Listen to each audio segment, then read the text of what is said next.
नमस्कार, बिहार मिथिला न्यूज में आपका स्वागत है। मैं मनोज और बड़ी खबर बता दें, लहरियासराय थाना क्षेत्र के अभंडा में जो बड़ी घटना घटी थी उस पर पुलिस ने आज बड़ी कार्रवाई की। कहा जाता है कि इससे पहले वहां पर कुर्की जब्ती का आदेश दिया गया था। वहां लगातार जो आरोपी थे वो घर से फरार थे। आपको भी याद दिला दें कि अभंडा में एक दहेज उत्पीड़न मामले में पुलिस एक व्यक्ति को गिरफ्तार करने गई थी। उसके बाद वहां के आसपास के लोगों ने पुलिस को खदेड़ कर पीटा, जिसमें कुछ घायल हुए थे। वहां पूरी तरह हल्ला हो गया था कि फायरिंग हुई है, वहां मारपीट हुई, आगजनी हुई, पूरे माहौल। वहां पर करीब 100 से ज्यादा लोगों पर एफआईआर दर्ज किए गए थे। कई लोगों ने अपना जमानत करवा लिया, लेकिन मुख्य आरोपी फरार थे। आज पुलिस वहां जब कार्रवाई करने के लिए पहुंची तो एक माहौल, हंगामा सा माहौल था। पुलिस ने वहां कुर्की जब्ती किया, लेकिन तब तक बात की सूचना मिली, इधर कुर्की जब्ती हुआ, उधर जो आरोपी था वो सीधा लहरियासराय थाना में जाकर के कोर्ट में जाकर सरेंडर कर दिया।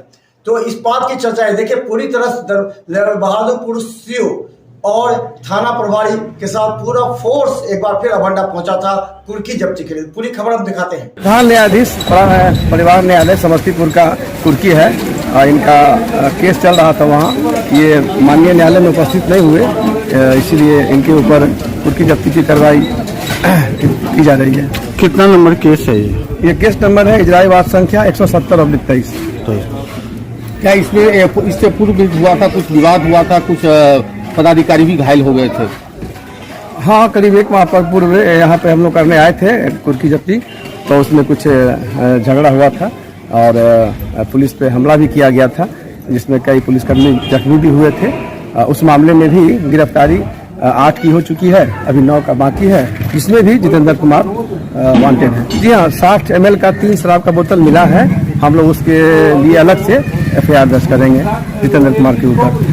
यादव के अगेंस्ट कुर्की जब्ती का आदेश है और पूर्व में भी हुआ था, प्रयास किया गया था और हम लोग अभी आए तो आदेश का अनुपालन कराएंगे।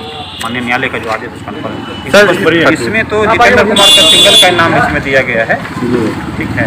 कुर्की जब्ती इसमें उल्लेख नहीं रहा था कितने लोग, क्योंकि उनका संपत्ति हम लोग को।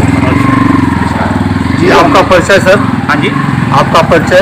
मैं अंचलाधिकारी बहादुरपुर निश्चित।